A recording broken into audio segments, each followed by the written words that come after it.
Justice présumée détournement de 19 millions de dollars. Constant Mutamba est attendu à nouveau ce lundi au parquet général près la Cour de cassation. Guerre en Ukraine, Moscou a annoncé ce dimanche mener une offensive dans la région ukrainienne des Dnipropetrovsk, bordant celle des Donetsk, une première en plus de 3 ans des conflits. Journée FIFA, belle moisson de léopards à leur stage en France. Ils ont aligné un deuxième succès consécutif dans cette trêve internationale. La RDC a battu Madagascar ce dimanche au stade de la Source à Orléans par 3-1. Nouveau journal sur Télé 50, bienvenue à tous. Constant Mutamba est attendu à nouveau ce lundi 9 juin au parquet général près la Cour de cassation.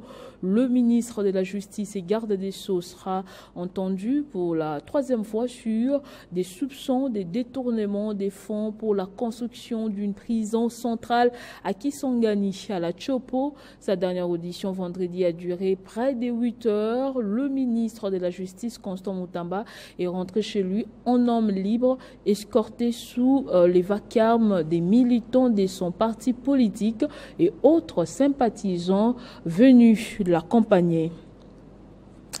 Le chef de l'État, Félix Antoine Tshisekedi, a pris part active hier samedi à la 26e session ordinaire de la conférence des chefs d'État et de gouvernement de l'Afrique centrale qui s'est tenue en Guinée équatoriale. La République démocratique du Congo était au cœur des échanges. Déconforté, le Rwanda, lui, s'est retiré de la CEAC. Cette 26e session ordinaire de la conférence des chefs d'État et des gouvernements de l'Afrique centrale est placée sous le thème « Consolider les acquis de la réforme de la CEAC pour accélérer l'intégration régionale et la construction d'une communauté des destins en Afrique centrale ». La situation sécuritaire dans l'est de la République démocratique du Congo figurait parmi les points abordés au cours de ces assises qui se sont tenues en Guinée équatoriale. À ces sujets, les dirigeants de l'organisation ont pris acte de l'agression dont est victime la République démocratique du Congo par le Rwanda et ont ordonné à ce pays agresseur de retirer ses troupes du sol congolais. Concernant la passation de la présidence tournante, le sommet a préconisé que la Guinée équatoriale devait conserver encore la tête de l'organisation au détriment du Rwanda jusqu'à la résolution de son différend avec la RDC, raison qui justifie le retrait de l'agresseur de la CEAC qui a par la suite déploré dans son communiqué l'instrumentalisation de la structure par Kinshasa. À cette rencontre de grande importance, le chef de l'État de la RDC, Félix Tshisekedi, est accompagné du ministre de la coopération régionale, la vice-ministre des Affaires étrangères, le haut représentant du chef de l'État et l'ambassadrice de la RDC en Guinée équatoriale. 26 gouverneurs des 26 provinces qui comptent la République démocratique du Congo doivent prendre part du 10 au 13 juin courant à la 2e conférence des gouverneurs qui va se tenir à Kolwezi au Lualaba sous la présidence du chef de l'État Félix Antoine Tshisekedi. La province du Kwilu, à travers son représentant, le gouverneur Philippe Akamitu Nandolo, espère y décrocher des engagements fermes et des opportunités de coopération bénéfiques à son peuple.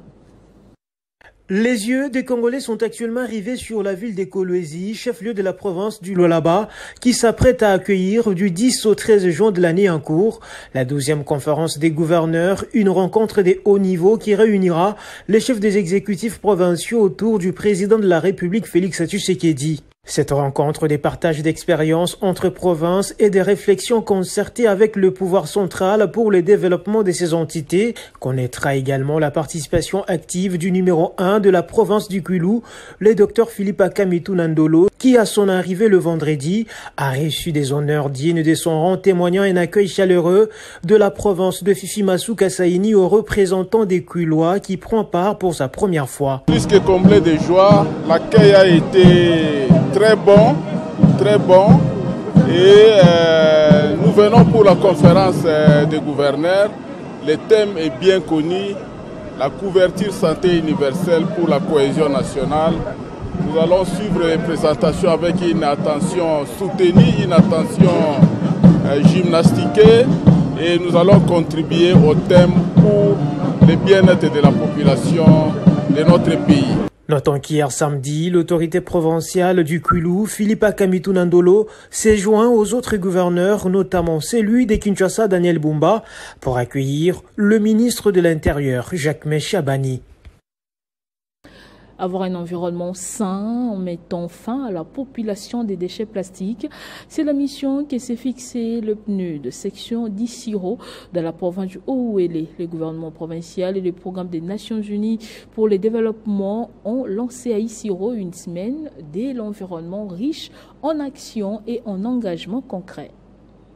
La cérémonie d'ouverture marquée par une forte mobilisation des autorités, de partenaires techniques, de communautés locales, de jeunes et des établissements scolaires a mis en lumière la volonté collective de bâtir une province plus propre, plus verte et résolument tournée vers une gouvernance écologique durable. De bons mots forts ont lancé cette semaine de sensibilisation une conférence débat à l'université d'Issiro le 4 juin qui a réuni plus de 600 participants et le lendemain une plantation symbolique d'arbres par les autorités provinciales et locales dans des espaces publics de la ville. Représentant le gouverneur de la province, le vice-gouverneur Christophe Daramatata a insisté dans son discours sur la responsabilité collective de la réduction des déchets plastiques. Ce combat contre les déchets plastiques appartient désormais à nous tous. Voilà pourquoi je vous associe à cette célébration pour qu'ensemble, nous puissions développer des gestes simples tels que le ramassage des déchets plastiques.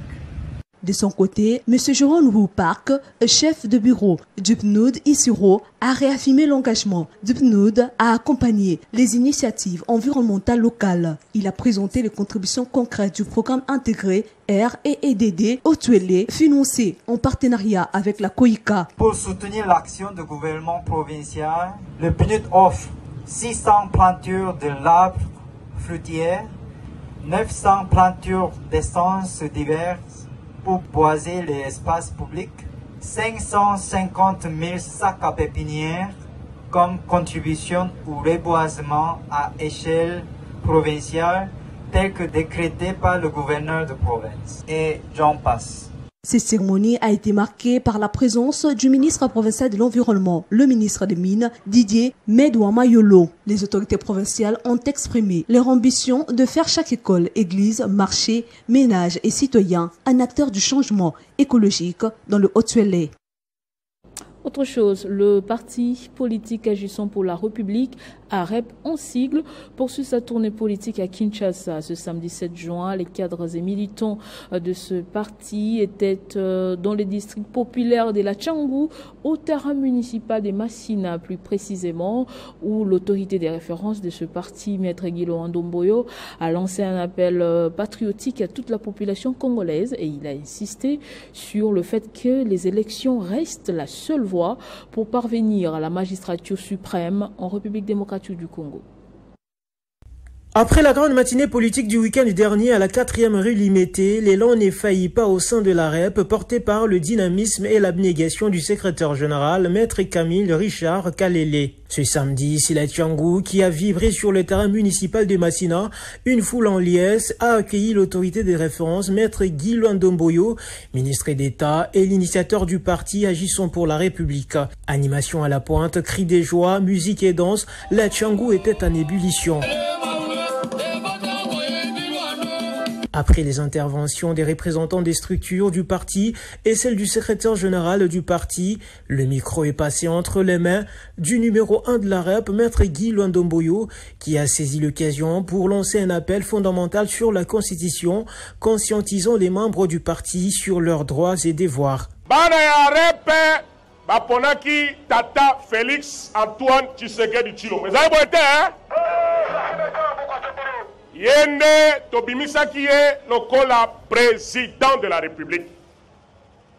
Elingi Koloba Mokozi Namboka Congo Kombo Naye Félix Antoine Tshisekedi Tshilombo. Il a martelé qu'en RDC, la seule voie légitime pour accéder à la magistrature suprême demeure la voie électorale.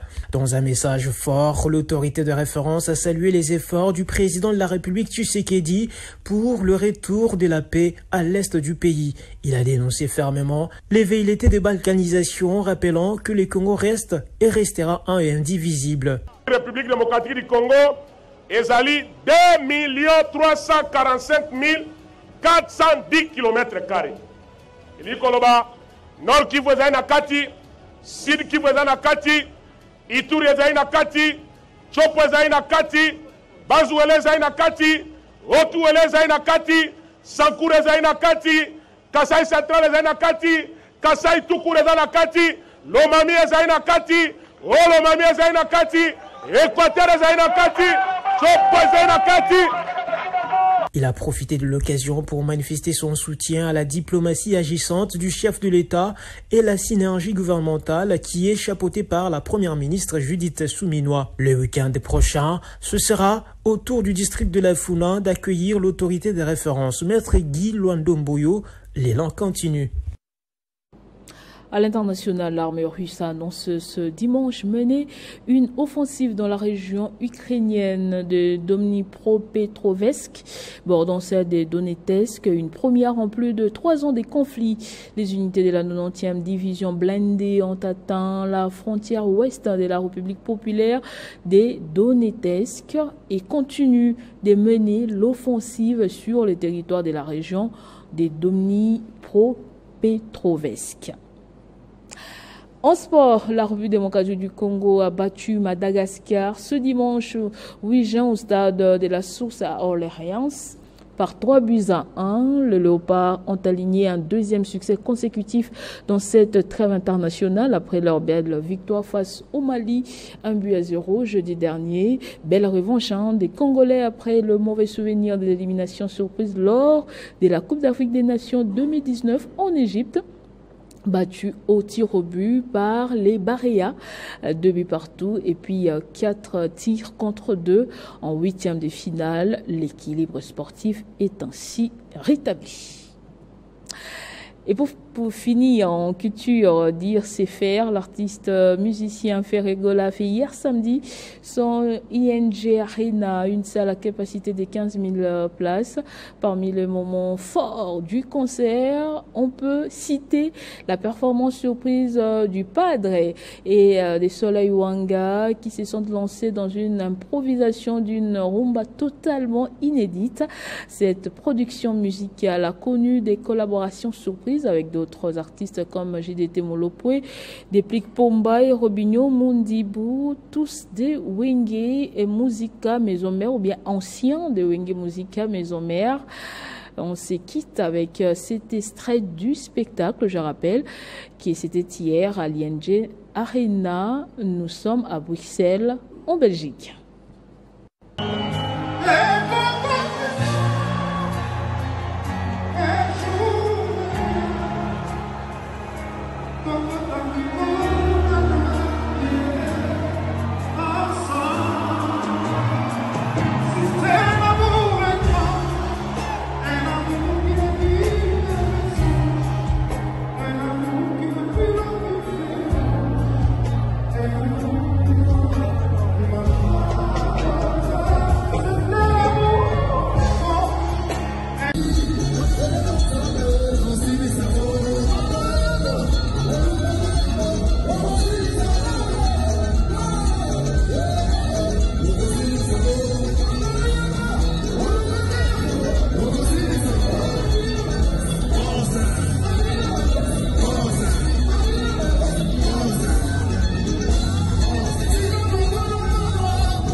Morceau grand bonheur de tous les Gaulois. C'est ici que s'achève ce journal. Voici le rappel des titres.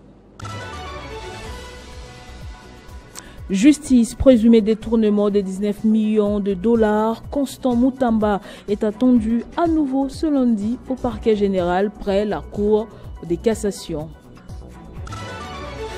Guerre en Ukraine, Moscou a annoncé ce dimanche mener une offensive dans la région ukrainienne de Dnipropetrovsk, bordant celle de Donetsk, une première en plus de 3 ans des conflits. Journée FIFA, belle moisson des Léopards de la RDC à leur stage en France. Ils ont aligné un deuxième succès consécutif dans cette trêve internationale. La RDC a battu Madagascar ce dimanche au stade de la Source à Orléans par 3-1.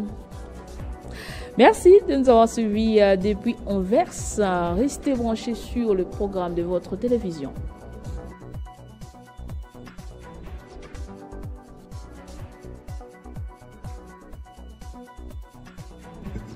Retrouvez toute l'actualité en continu sur www.tele50.cd.